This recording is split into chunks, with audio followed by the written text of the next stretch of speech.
전성기 오늘 4부 이어집니다. 4부에서는 걱정 말아요 그대 코너가 함께 하는데요. 우리나라에서 보통 사람으로 살아간다는 것 쉬운 일은 아닌 것 같죠? 쉬운 건가요?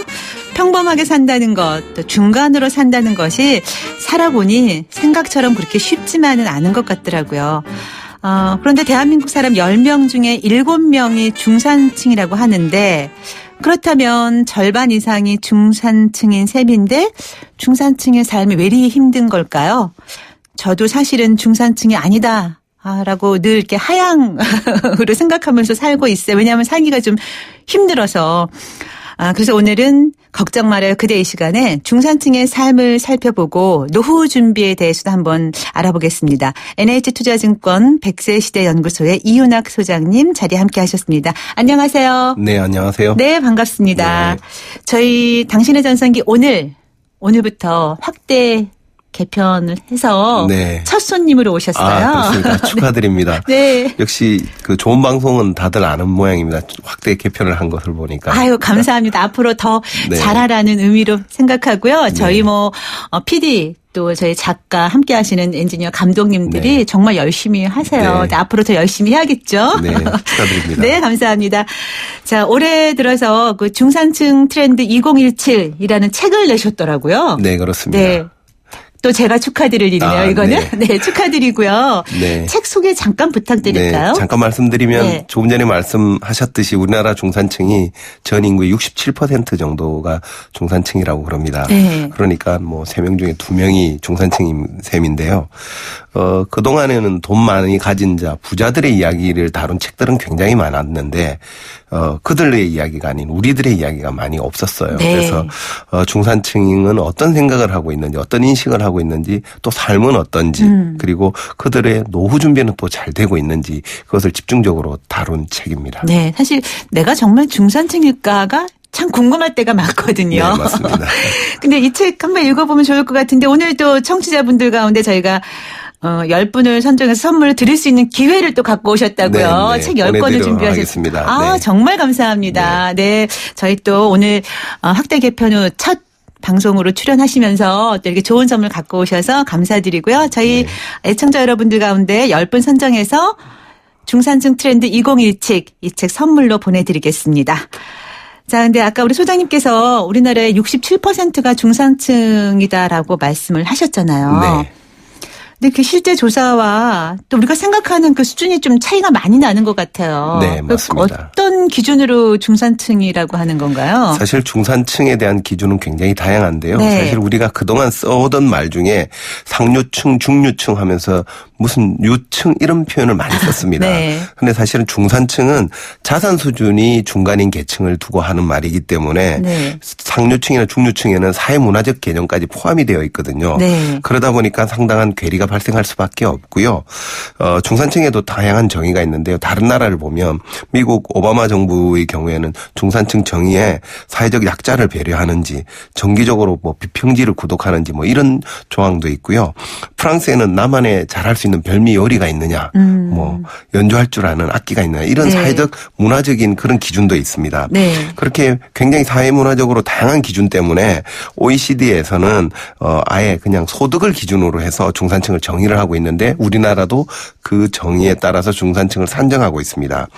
정확하게 말하면 중위소득 기준으로 50%에서 150% 사이에 소득을 올리는 가구다. 이렇게 하면 어렵죠. 제가 쉽게 말씀을 드리면 50%에서 150% 사이 예, 감이 안 와요. 중위소득도 어려운 말이거든요. 네네. 우리나라 사람이 100명이 있다면 소득 기준으로 줄을 쭉 세워서 딱 가운데 50번째 사람이 예를 들어서 100만 원을 받는다. 그럼 그 100만 원의 절반인 50만 원과 그 사람이 50% 더 많은 150만 원 사이에 있는 사람을 딱 끊어서 중산층이라고 정의하는 방식입니다. 네. 그러다 보니까 그 4인 가구 기준으로 보면요. 그게 월 소득 기준으로 보면 194만 원에서 580 많은 사회입니다. 꽤 범위가 넓죠. 어우, 차이가 너무 나는데요. 예. 그럼 190만 원대의 중산층과 580만 원의 중산층이랑은 다르잖아요. 그러다 보니까 아랫단에 있는 중산층은 빈곤층에 가까운 느낌을 갖고 있고요. 네. 윗단에 있는 중산층은 오히려 고소득층에 가까운 느낌을 갖고 있습니다. 편의상 OECD가 전 나라를 동일한 기준으로 비교하기 위해서 만든 기준이니까 그에 대해서 이제 오해나 다른 실질적인 심리적 괴리하고는 좀 차이가 있다는 네. 것을 알면 되겠습니다. 말씀 들어보니까 정말 중산층의 기준이 좀 다른 것 같고 중산층의 범위도 좀 광범위해서 네. 근데 실제로 이제 제가 초반에 좀 말씀드렸지만 중산층이라고 우리가 흔히 생각하는 사람들 가운데서 나는 중산층 아니야. 나는 중하 보통 네. 그렇다고 뭐 아주 밑이 아니라 중간에서 하층이라고 생각하는 사람들이 많이 좀 있거든요. 주변에. 네, 많습니다. 네. 실제로도 그렇게 실제 그런가요? 저희들이 통계를 내보니까 실제 네. 그런 분들이 굉장히 많습니다. 네. 자기가 중산층이 임에도 불구하고 아니다라고 생각을 하는 분들이 굉장히 많은데요. 중산층이 56% 그러니까 10명 중에 한 6명은 자기가 중산층임에도 불구하고 중산층이 아니라고 생각을 하고 있고요. 심지어는 중산층 위에 있는 고소득층 중에 10명 중에 7명은 자기가 중산층이라고 생각하고 있고요. 네. 실제는 고소득층인데 고소득층 중에서도 심지어 3명은 10명 중에 3명은 자기가 빈곤층이라고 생각을 하고 있는 정도로 눈 자체는 이렇게 눈 높이는 높고 있고 네. 몸은 하향 평준화되어 있는 그런 상황이었습니다. 네. 그래서 실제 우리나라 사람들이 삶에 대한 눈높이는 자기 수준보다도 한두 단계 눈이 높게 있다. 이렇게 네. 보시면 될 것 같고요. 네. 그래서 사실은 자꾸 비교하게 되고. 네, 맞습니다. 그래서 마음이 편치 않고. 그렇습니다. 그래서 삶이 더 힘들어지는 것 같아요. 그렇습니다. 눈높이 때문에 그렇습니다. 네. 네. 그 연령대별로도 좀 다른가요? 그렇게 생각하는 게? 네, 주로 나이가 젊을수록 그러니까 30대, 40대가 더 그렇게 생각을 많이 하고요. 네. 그리고 미혼일수록 결혼 안 하는 사람일수록 학력이 낮을수록 그리고 1인 가구일수록 이 층들의 공통점은 소위 말하는 사회적 취약계층에 가까울수록 나는 중산층임에도 불구하고 아니야라고 생각을 하고 있는 겁니다. 네. 심리적인 것도 참 큰 것 맞습니다. 같아요. 네. 예. 근데 이제 중산층들이 생각하는 이상과 실제 현실이 도대체 얼마나 차이가 나길래 그렇게 네. 다들 나는 중산층이 아니야 이렇게 생각하는지 모르겠어요. 중산층들이 생각하는 중산층이면 이 정도 소득은 있어야 돼. 봉급급여나 이런 네. 게 소득은 있어야 돼라고 생각하는 게 511만 원입니다. 한 달 평균으로. 그런데 실제 중산층이 실질 평균을 계산을 해보니까 366만 원이었습니다. 네. 무려 40% 차이 났고요. 금액으로는 한 150만 원 정도 차이가 났습니다. 자산은 더 차이가 크게 났는데요. 중산층이 이 정도 자산은 있어야 돼라고 생각하는 게 6억 4천만 원입니다. 부채를 뺀 순자산 기준으로 그런데요. 쉽지 않을걸요. 그런데 실제 중산층이 보유하고 있는 평균 자산을 통계를 내보니까 1억 7천만 원 수준이었거든요. 그러니까 이게 계산상인 4배 차이나 것 하고, 납니다. 예, 어떻게 이렇게 4배가 차이 나게 계산이 나올까요? 계산을 한 것이 아니라 네. 본인들이 가지고 있는 그 소득을 평균 한 게 1억 7천만 원인데 네. 그 사람들에게 물어본 거예요. 네. 중산층이면 얼마 정도 있는 게 맞다고 생각하세요? 아. 그렇게 물어보니까 6억 4천만 원이라고 대답하는 거예요. 네. 그러니까 생각과 이상과 현실의 괴리가 무려 4배나 차이가 나는 거죠. 네. 이런 식으로 물어본다면 소득이나 자산에서 대한민국에는 중산층이 없는 셈이 되는 겁니다. 중산층이 너무 높군요. 네. 너무 높이 저 높게 멀리. 생각을 하고 있는 겁니다. 아. 실제는 그렇지가 본인들이 중산층인데 중산층의 그 수준이나 기준을 아주 높게 산정을 하고 있다는 겁니다. 네. 그렇네요. 생각을 좀 달리 해야 되는데 그게 참 쉽지가 않아 살면서. 네. 그 이상과 현실의 괴리가 왜 이렇게 큰 걸까요? 너무 욕심이 많아져서 그런 건가? 아니면 너무 많이 알고 너무 많이 봐서 그런 건가요? 주변에 뭐 요즘에는 SNS나 방송이나 이런 부분에서 고소득층들, 소위 부유층이라는 분들의 삶이 일반화되어 있고 일반적으로 보다 보니까 그렇게 본인들의 생각도 그렇게 높아지는 거 아닌가 그렇게 봅니다. 네. 뭐 자동차 같은 것만 하더라도 본인이 생각하는 것보다, 그러니까 자기의 여력보다 좀 큰 차들을 선호하고 네. 좀 그렇죠 대부분. 요즘은 뭐 경차도 많이 타지만 네. 집도 평수도 왜 우리는 일률적으로 거의 정해진 것처럼 막 네. 살잖아요. 예, 그나마 이제 그 이상과 그 현실의 괴리가 좁은 게 집과 자동차였습니다. 집의 그래요? 경우에는 그래도? 한 제가 잘못 알고 있어요. 네. 실질적으로는 한 28평 정도를 가지고 있는데 중산층은 어느 정도 평수를 가지고 있는 게 맞아요? 물어보면 33평 정도라고 해서 큰 차이가 없었고요. 네. 그리고 자동차의 경우에도 중형 자동차 이상, 우리가 흔히 말하는 소나타급 이상을 몰고 있는 사람들이 중산층의 절반 이상을 넘었습니다. 네. 그러니까 집이나 자동차에 관해서는 어느 정도 이상과 현실의 괴리가 크지 않았다라고 보여지고요. 뭐 물론 거기에는 이제 소위 말하는 뚜벅이라고 그러죠. 이제 요즘 젊은 사람들이 네. 그런 표현을 씁니다. 대중교통을 이용하는 전적으로 이용하는 사람도 이제 한 20% 정도가 있긴 있었지만은 기본적으로 자동차와 집에 대해서는 이 정도는 양보할 수 없다. 뭐 그런 느낌이라 그럴까요. 그래서 이상과 현실의 괴리가 좀 좁혀져 있었습니다. 아, 그래요? 사실은 중산층이라고 하면은 근데 요즘에는 또 중산층 우리가 소위 그냥 중산층이라고 하는 사람들 중에서도 좀 생각이 조금씩 바뀌어서 이렇게 작은 차들을 또 선호하는 분들도 늘어나고 있어요. 네, 맞습니다. 그런 건 참 바람직한 추세인 네. 것 같아요. 네. 그리고 나이가 들면서 집도 예전보다는 줄이고요. 예, 평수도 좀 줄이려고 하고 네. 물론 삶이 팍팍해서 그런 것도 있지만 그만큼 집에 대한 게 이제 예전만큼 그렇게 중요하게 와닿지는 않는 시대가 돼가고 있는 것 같아요. 이것도 새로운 트렌드 중에 하나겠죠. 네. 자, 5788님 응답하라 1988 보면 이웃들 대부분이 소득과 생활 수준이 비슷했죠. 정말 중산층들이었던 것 같아요. 그래서 정도 있고 행복하게 느껴진 것 같습니다. 부는 상대적이니까요. 하셨습니다. 그렇죠. 자, 0310님, 나라 경제가 건강하려면 중산층 허리가 튼튼해야 하는데 큰일입니다. 하셨어요. 네, 맞습니다. 허리가 네. 튼튼해야 됩니다. 그렇죠. 네. 건강하려면 허리가 튼튼해야 되는데 네. 중산층이 잘 사는 나라가 잘 사는 나라인 거죠? 예, 분명합니다. 네. 근데 이제 요즘에 보면은 또 뉴스를 보면 뭐 경제가 어렵다, 살기 힘들다, 뭐 소비가 위축됐다 하는데 휴일 연휴가 되면은 그렇게 또 해외여행 가시는 분들은 많으시더라고요. 네. 다 꽉꽉 찼다 그러고 그래서 네. 어떤 사람들이 저렇게 여행들을 많이 갈까 저도 참 궁금해 하기도 했는데 그 중산층들의 여가 생활 어떤가요? 중산층이 사실 가장 손쉽게 이용하는 문화생활은 영화 관람이었습니다. 한 40% 나왔으니까요. 네. 전체적으로. 그 다음에 나오는 게 조금 전에 말씀하셨던 여행입니다. 네. 사실 고소득층으로 갈수록 여행 빈도수가 많아지는 게 현실입니다. 왜냐하면 여행은 시간과 경제적 여건 둘 다 있어야만 가능하기 때문에 그렇습니다. 그렇죠. 돈도 있어야 되고 시간도 있어야 됩니다. 네. 둘 중에 하나만 있다고 해서 가능하지 않습니다. 여행은. 네. 그렇기 때문에 여행이 굉장히 중요한데요.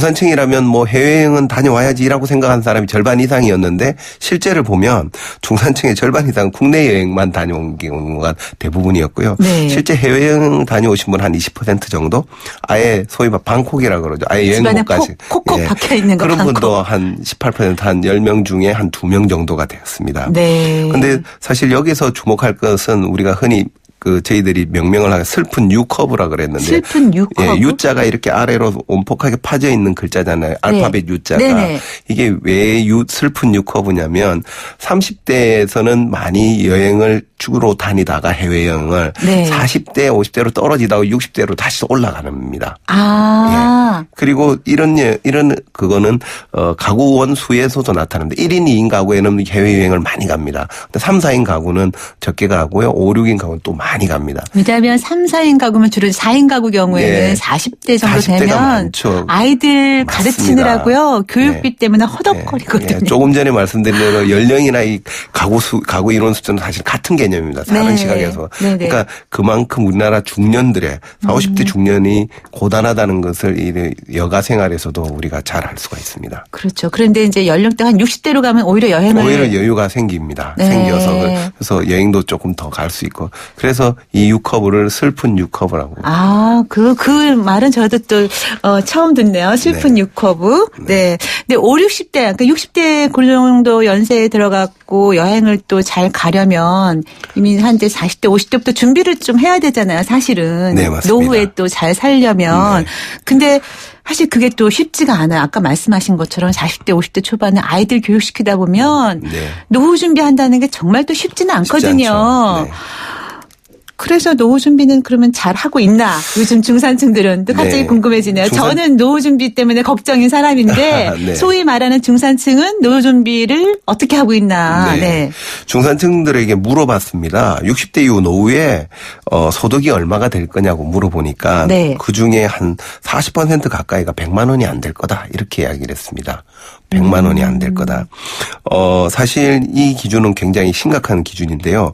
노후의 2인 가족 기준으로 볼 때 중산층의 한선이 137만 원이에요. 그러니까 네. 그 수준보다도 100만 원이 안 된다는 말은 그 아래에 있기 때문에 소위 말하는 우리나라 중산층 10명 중에 4명은 60세 이후 노후에는 빈곤층으로 전락할 가능성이 크다. 이렇게 볼 수 있고요.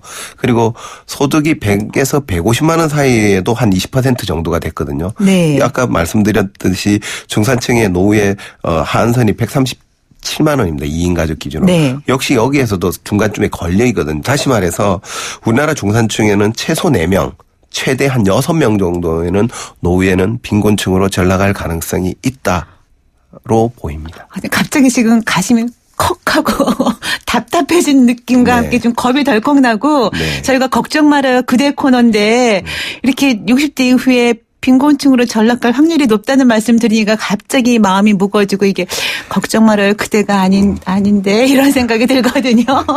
저희가 잠깐 좀 마음을 가라앉히는 의미에서 노래 한 곡 듣고 네. 그리고 우리 이윤학 소장님께 그러면 우리가 중산층들 뿐만이 아니라 우리 모두가 노후를 어떻게 대비를 해야 잘하는 건지 노후 전략, 노후 준비 전략에 대해서 좀 희망찬 얘기를 좀 정말 걱정하지 말아도 되는 그런 얘기를 좀 들어보는 시간 만들어야 될 것 같습니다. 네. 자, 37년 만에 컴백한 가수 정미조의 노래 한번 들어볼까 합니다. 귀로 띄워드리죠. 네, 걱정 말아요 그대. 오늘 중산층의 2017 트렌드와 또 노후 준비에 대해서 이야기 나누고 있습니다. 1642님 문자 주셨네요. 중산층의 기준을 보유 재산보다 행복 만족도를 측량해야 현실성이 있지 않을까요? 하셨어요.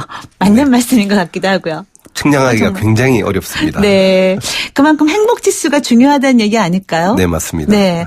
그런데 우리는 잘 알고는 있지만 그게 또 살면서는 그렇게 호락호락하게 생각이 잘 안 되더라고요. 네, 맞습니다. 예, 현실이기 때문에 그럼요. 살아가야 되는 것이기 네. 때문에 그래서 저희가 이제 조금 전까지는 이야기 나누면서 마음이 좀 무거웠지만 그래도 그렇더라도 우리가 중산층들의 좀 더 구체적인 노후 대책 방법을 그래도 알고 있어야 노후가 좀 편안하지 않을까 싶고요. 네. 사실 노후 준비라는 게 중산층뿐만이 아니라 전 모든 계층이 다 사실 네. 필요한 거잖아요. 맞습니다. 그거 이제 정리 차원에서 간단하게 좀 말씀을 부탁드릴게요. 네.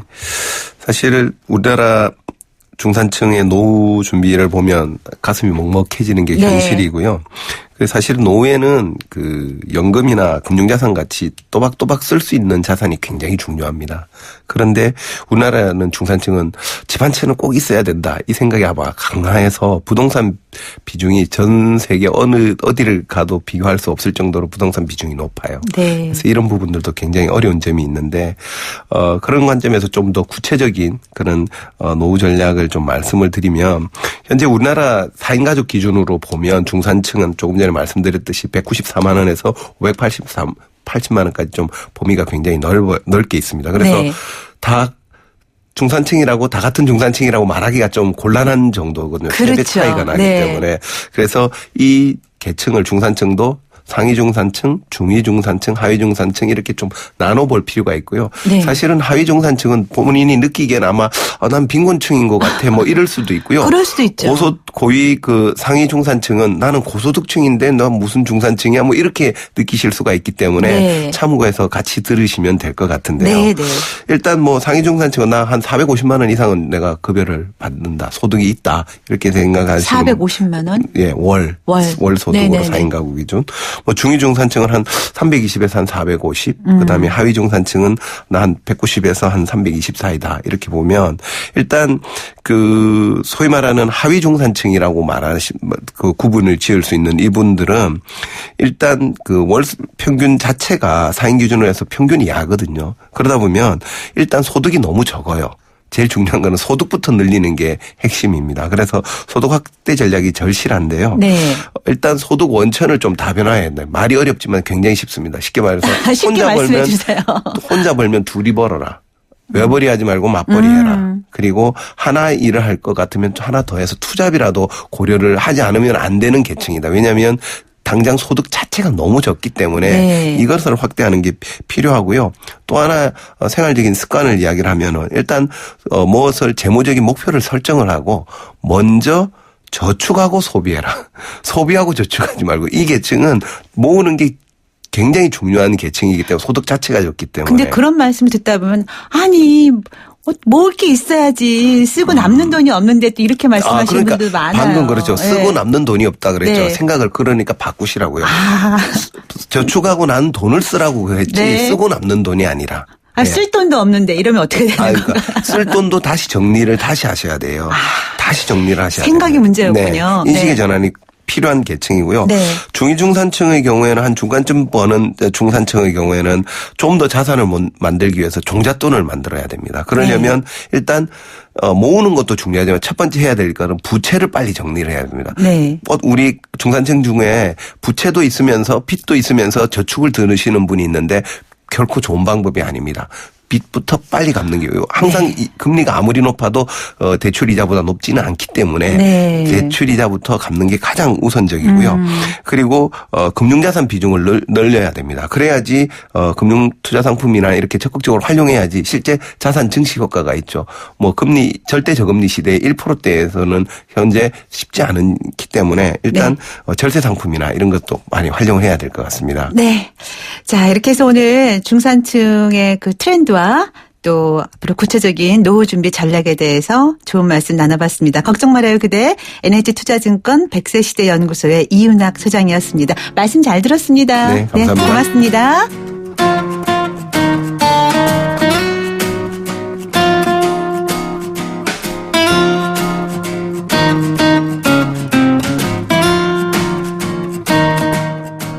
네. 저희 전성기 씨 모여라라는 문자 주제 정해놨는데요. 6063님 오늘부터 확대 개편됨을 축하드립니다. 이름을 기억하는 방법은 미안하네 잘못 들었네. 특이한 이름은 어떻게 쓰나 하고 묻는다면 잘 기억할 겁니다. 누구의 엄마 아저씨보다는 뭐뭐씨라고 불러준다면 당사자들은 더없이 친근하게 다가올 겁니다. 의정부 신한대에서 우경갑 드림. 네, 우경갑님 감사드립니다. 4835님 오늘로 딱 일주일 됐네요. 우리 애기 천사 만난 날이요. 이쁘게 잘 키울 것을 다짐합니다. 아이고 사진도 함께 보내주셨어요. 너무 예뻐요. 네, 5876님 축하드려요. 매일 이 코너 짧아서 아쉬움 많았는데 감사합니다. 무한발전 기대합니다. 저희가 감사드립니다. 7092님 오늘도 승객의 발휘대 도로를 달리고 있는 신기룬수 기사님과 승객님과 함께 듣습니다. 강귀남 올림. 네, 안전 운행하시기 바랍니다. 다들. 자, 오늘 선물 받으실 분은 저희가 따로 연락드릴게요. 자, 좋은 선물 많이 갔으면 좋겠습니다. 당신의 전성기 오늘 이제 마칠 시간입니다. 오늘부터 2시간으로 늘어난 당신의 전성기 오늘 얘기할 시간도 또 노래를 들려드릴 시간도 늘어나서 행복했는데 여러분은 어떠셨는지 궁금합니다.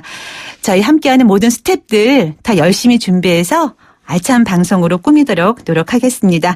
내일 아침 10시 20분에 다시 올게요. 오늘 마지막 곡은 영화 더티 댄싱의 OST죠.